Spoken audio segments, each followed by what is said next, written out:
Well, summer guide. Summer guide. Let's Yes. jump into it. Give us a breakdown, Meg. All right. Camping out in Colossians. All right. It's written for 6 weeks. And I say in here, this is just a guide, right? So do what you can and do it when you can. But I have a whole page to help you prepare. So I suggest schedule your time. Like there can be in the moment things, but if you can have a consistent time each week, if you put it in your calendar like it's an appointment you cannot miss. Yeah. If you really think about your relationship with God, if you're helping teach your kids, like we're prioritizing our time with God. It may change every week because of our schedule, but we want to prioritize that time. So this is an appointment that we don't want to miss. And so schedule it. That will help your family. And then I say pick your campsite. So maybe it's if you're doing it at home, maybe there's a spot in your home where this is going to be our little campsite for the next 6 weeks. And so we're going to have a little pretend fire and blankets and pillows. Might be appealing more to the little ones. Yeah. But whatever your family likes to do, like kind of make that your zone if you're going to do it at home. If not, then you don't have to do that. And then I say pack your supplies. So there's some things. There's a few supplies. It's not an overwhelming amount, but a journal for each person would be helpful. Yeah. So a kind of ours, journaling Bible journal, or even just a blank journal that maybe you decorate. If you have little kids that enjoy doing that, that could be fun. Of course, you have your front page coloring page that they could color and stick on their journal if they want to. But the guide, every week, there are daily readings out of the book of Colossians. There's a little reading plan. There's a page that you can print out and stick around your house if that's helpful, or give it to each person.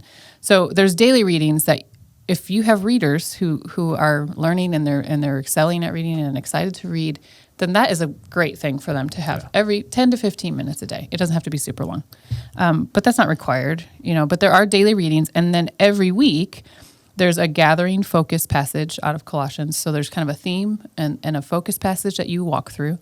And then I introduced the camp journaling method, which is very similar to the SOAP journaling method. Because we're camping. We're camping. So the camp journaling method is connect with God, apply the truth, memorize and meditate, and prayer. And so really it's very similar, okay? Kind of opening with, and what I suggest is if you've never walked through any sort of journaling method before, just do it together as a family and walk through. And I have some kind of questions or prompts to help you walk through that with your family if you need it, and as much help as you need just walking through it.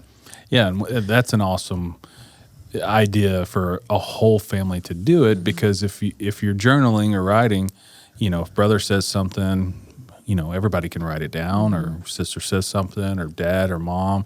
Like it's a conjoined thing, right. And then that becomes a learned habit or a learned experience that they can do that anytime on their own. Yeah. Again, we're not raising kids; we're raising adults who we want to be able to feed themselves someday. That's right. And so this is giving them a tool, Yes. and the camp method is awesome. Yeah, and really just, giving them that habit of noticing and responding to what God is saying in His Word. Mm-hmm. And so we know that our children's faith is a borrowed faith until they make it their own. And so we are helping them learn how to do these things, and we do it together. And it's powerful to do it together.